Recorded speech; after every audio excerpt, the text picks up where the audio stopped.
ಆಶಾ ಕಾರ್ಯಕರ್ತೆಯರಿಗೆ ಮಾಸಿಕ ವೇತನ 15,000 ನಿಗದಿ ಮಾಡಿ ಮತ್ತು ಆಶಾ ಕಾರ್ಯಕರ್ತೆಯರು ಎದುರಿಸುತ್ತಿರುವ ಸಮಸ್ಯೆಯನ್ನು ಪರಿಹರಿಸುವಂತೆ ಆಗ್ರಹಿಸಿ ಎಐಯುಟಿಯುಸಿಗೆ ಸಂಯೋಜಿತ ಕರ್ನಾಟಕ ರಾಜ್ಯ ಸಂಯುಕ್ತ ಆಶಾ ಕಾರ್ಯಕರ್ತರ ಸಂಘದ ನೇತೃತ್ವದಲ್ಲಿ ನಗರದ ಚೆನ್ನಮ್ಮ ವೃತ್ತದಿಂದ ಜಿಲ್ಲಾಧಿಕಾರಿಗಳ ಕಚೇರಿಯವರೆಗೆ ಮೆರವಣಿಗೆ ಮೂಲಕ ಸಾಗಿ ಜಿಲ್ಲಾಧಿಕಾರಿ ಕಚೇರಿ ಮುಂದೆ ಪ್ರತಿಭಟನೆ ನಡೆಸಿ ನಂತರ ಜಿಲ್ಲಾಧಿಕಾರಿ, ಜಿಲ್ಲಾ ಪಂಚಾಯತ್ ಕಾರ್ಯನಿರ್ವಾಹಕ ಅಧಿಕಾರಿ ಹಾಗೂ ಆರ್ಸಿಎಚ್ ಅವರಿಗೆ ಮನವಿ ಪತ್ರ ಸಲ್ಲಿಸಲಾಯಿತು.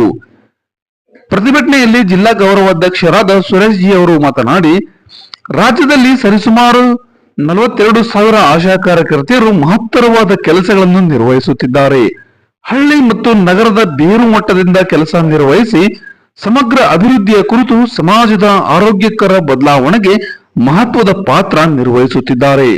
ಹಾಗೆ ಕೋವಿಡ್-19 ಸಂದರ್ಭದಲ್ಲಿ ಈ ಫ್ರಂಟ್ ಲೈನ್ ವಾರಿಯರ್ಸ್ ಆಗಿ ತಮ್ಮ ಜೀವದ ಹಂಗು ತೊರೆದು ಸೇವೆ ಸಲ್ಲಿಸಿರುವುದನ್ನು ವಿಶ್ವ ಆರೋಗ್ಯ ಸಂಸ್ಥೆಯಿಂದ ಹಿಡಿದು ಎಲ್ಲರೂ ಶ್ಲಾಘಿಸಿದ್ದಾರೆ. ಈ ಅಸಹಾಯಕ ಬಡ ಮಹಿಳೆಯರು, ವಿಧವೆಯರು, ವಿಚ್ಛೇದಿತರನ್ನು ಆಶಾಗಳನ್ನಾಗಿ ನೇಮಕ ಮಾಡಿಕೊಂಡು ಅವರನ್ನು ಆರ್ಥಿಕ ಸ್ವಾವಲಂಬಿಗಳನ್ನಾಗಿಸಲಾಗುತ್ತದೆ ಎಂದು ಸರ್ಕಾರದ ಘೋಷಣೆ. ಆದರೆ ಆಶೆಗಳ ಶ್ರಮಕ್ಕೆ ತಕ್ಕ ಪ್ರತಿಫಲ ಸಿಗುತ್ತಿಲ್ಲ ಎಂಬುದು ವಾಸ್ತವ. ರಾಜ್ಯದಲ್ಲಿ ಪ್ರೋತ್ಸಾಹಧನ ನೀಡಲು ಆಶಾನಿಧಿ ಪೋರ್ಟಲ್ ನಲ್ಲಿ ದಾಖಲು ಮಾಡಬೇಕಿದ್ದು, ಆಶಾಗಳು ಮಾಡಿದ ಕೆಲಸಗಳು ದಾಖಲಾಗದೆ ಕಳೆದ 8 ವರ್ಷಗಳಿಂದ ಮಾಡಿದ ಕೆಲಸಕ್ಕೆ ಪ್ರೋತ್ಸಾಹಧನ ಸಿಗುತ್ತಿಲ್ಲ. ಹಲವಾರು ಸಮಸ್ಯೆಗಳಿಂದ ಆಶಾ ಕಾರ್ಯಕರ್ತರಿಗೆ ಅನ್ಯಾಯ ಆಗುತ್ತಿದೆ. ಸಮಸ್ಯೆಗಳ ಕುರಿತು ಆರೋಗ್ಯ ಇಲಾಖೆ ಮತ್ತು ಸರ್ಕಾರಕ್ಕೆ ಕಳೆದ 8 ವರ್ಷಗಳಿಂದ ಲೆಕ್ಕವಿಲ್ಲದಷ್ಟು ದೂರುಗಳು ಸಲ್ಲಿಸಲಾಗಿದೆ. ಲೆಕ್ಕವಿಲ್ಲದಷ್ಟು ಸಭೆ ಚರ್ಚೆಗಳು ನಡೆದಿವೆ. ಇಲಾಖೆ ಮತ್ತು ಸರ್ಕಾರದಿಂದ ಕೈಗೊಂಡ ಯಾವುದೇ ಕ್ರಮದಿಂದ ಸಮಸ್ಯೆ ಪರಿಹಾರವಾಗದೆ ಹಾಗೆಯೇ ಉಳಿದಿವೆ. ಆದ್ದರಿಂದಾಗಿ ಪ್ರತಿಯೊಬ್ಬ ಆಶಾ ಸಾವಿರಾರು ರೂಪಾಯಿ ಆರ್ಥಿಕ ನಷ್ಟ ಅನುಭವಿಸಿರುವವರು.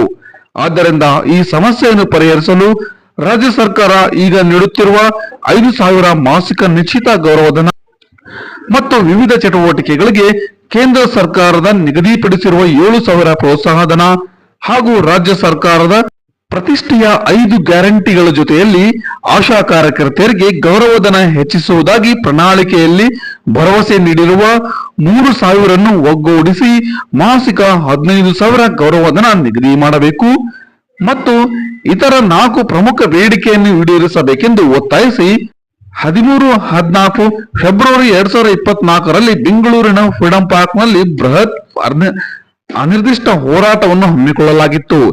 ಈ ಹೋರಾಟದ ಸಂದರ್ಭದಲ್ಲಿ ಮುಖ್ಯಮಂತ್ರಿ ಸಿದ್ದರಾಮಯ್ಯರವರು ನನ್ನನ್ನು ನಂಬಿ ಹೋರಾಟ ಹಿಂತೆಗೆದುಕೊಳ್ಳಿ, ಮುಂದಿನ ಕೆಲವೇ ದಿನಗಳಲ್ಲಿ ಸಮಸ್ಯೆಯನ್ನು ಪರಿಹರಿಸುವುದಾಗಿ ಭರವಸೆ ನೀಡಿದರು. ಅದೇ ರೀತಿ ಉಪಮುಖ್ಯಮಂತ್ರಿಗಳು ಸಮಸ್ಯೆ ಬಗೆಹರಿಸುವ ಭರವಸೆ ನೀಡಿದರು. ನಂತರ ದಿನಗಳಲ್ಲಿ ಮುಖ್ಯಮಂತ್ರಿಗಳು, ಉಪಮುಖ್ಯಮಂತ್ರಿಗಳು, ಇಲಾಖೆಯ ಸಚಿವರು ಸಮಸ್ಯೆಯನ್ನು ಬಗೆಹರಿಸುತ್ತಿಲ್ಲ. ಹಾಗಾಗಿ ಮುಂದಿನ ಹಂತದ ಹೋರಾಟವನ್ನು ಜನವರಿ 7ರಂದು ಬೆಂಗಳೂರಿನ ಫ್ರೀಡಂ ಪಾರ್ಕ್ನಲ್ಲಿ ಹಮ್ಮಿಕೊಳ್ಳಲಾಗಿದೆ ಎಂದು ಪ್ರತಿಭಟನೆಯನ್ನು ಉದ್ದೇಶಿಸಿ ಮಾತನಾಡಿದರು. ಜಿಲ್ಲಾ ಅಧ್ಯಕ್ಷರಾದ ಭಾಗ್ಯಜ್ಯೋತಿ ಹಡಪದ್, ಜಿಲ್ಲಾ ಕಾರ್ಯದರ್ಶಿ ಲಕ್ಷ್ಮೀ ಪೂಜಾರ್, ಜಿಲ್ಲಾ ಉಪಾಧ್ಯಕ್ಷರಾದ ಸುಂದರಮ್ಮ ಪಾಟೀಲ್, ಪ್ರೇಮಾ ಪಾಟೀಲ್, ಶೋಭಾ ಮಲ್ಲನಗೌಡ, ಪ್ರತಿಭಾ, ಅನ್ನಪೂರ್ಣ, ಜಿಲ್ಲಾ ಸಮಿತಿ ಸದಸ್ಯರು ಹಾಗೂ ಆಶಾ ಕಾರ್ಯಕರ್ತೆಯರು ಈ ಸಂದರ್ಭದಲ್ಲಿ ಉಪಸ್ಥಿತರಿದ್ದರು.